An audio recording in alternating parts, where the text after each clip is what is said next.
رسول اللہ کی آخری اولاد جو حضرت خدیجہ سے ہٹ کے ہے وہ حضرت ابراہیم ہے. یہ حضرت ماریہ قبطیہ رسول اللہ کی باندھی تھی. ان شاہ مصر شاہ مقوقس نے رسول اللہ صلی اللہ علیہ وسلم کی ہدیے میں جب بھیجی تو حضرت ماریہ قبطیہ سے اللہ کے رسول صلی اللہ علیہ وسلم کا جو بیٹا پیدا ہوا ہے ایک ہی اولاد ہے حضرت ابراہیم. یہ ابراہیم سن 8 ہجری میں پیدا ہوا ہے. رسول اللہ صلی اللہ علیہ وسلم کے انتقال مبارک سے پورے 3 سال پہلے حضرت ابراہیم یہ حضرت فاطمہ الزہرا رضی اللہ تعالی عنہا کا چھوٹا بھائی ہے. رسول اللہ کے نواسے ان کا اور نواسیوں کا یہ ماموں لگتا ہے. حضرت ابراہیم 18 ماہ کی عمر میں ان کا انتقال ہے. 18 ماہ. حضرت انس رضی اللہ تعالیٰ عنہ کی روایات موجود ہیں کہ رسول اللہ صلی اللہ علیہ وسلم نے ان کے لیے ایک دودھ پلانے والی مقرر کی تھی اور وہ عوالی ہے. مدینہ طیبہ اللہ آپ کو لے جائے وہاں عوالی علاقہ ہے. عالیہ بھی کہتے ہیں عوالی بھی کہتے ہیں. عوالی کا ایریا. یہ ہمارا بھائی سینہ بیٹھا ہے اللہ اس کو جزائے خیر دے مدینہ طیبہ کے ہمارے میزبان ہیں. یہ جانتے ہیں عوالی کسے کہتے ہیں. مدینہ طیبہ کی ایک اللہ تعالیٰ مدینہ منورہ سے کسی کو محروم نہ کرے. اللہ آپ سب کو لے جائے. اللہ آپ کی برکت سے ہمیں بھی لے جائے.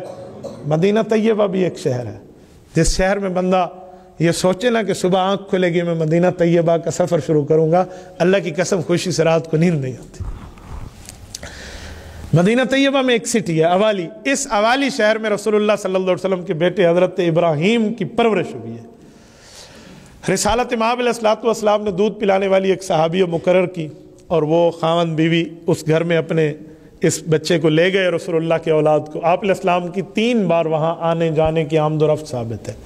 حضرت انس کہتے ہیں آپ علیہ السلام جاتے تو اس کو گود میں رکھتے اور اس سے پیار محبت کی گپ شپ فرماتے باتیں کرتے اور پھر واپس تشریف لاتے.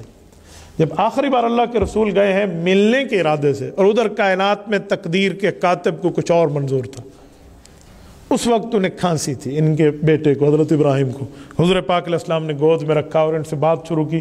حضرت انس کہتے ہیں کہ والولد یتتعتع ان کی سانس اکھڑ گئی جیسے وفات کے وقت ہوتے. آپ علیہ السلام کا چہرہ مغموم ہوا.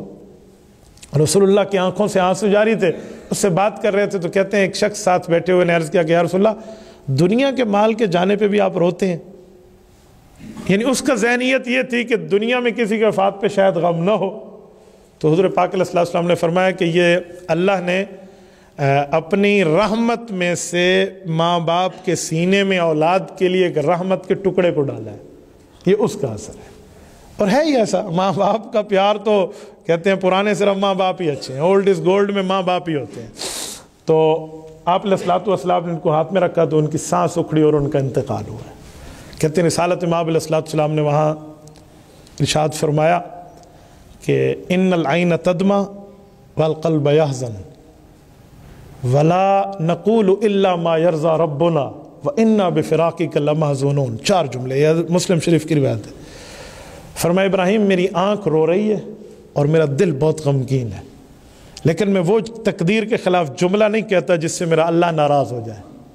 لیکن ابراہیم تیری جدائی نے تیرے باپ کو بہت غمگین کر دیا. یہ حضرت ابراہیم کے ساتھ رسول اللہ صلی اللہ علیہ وسلم کا پیار ہے.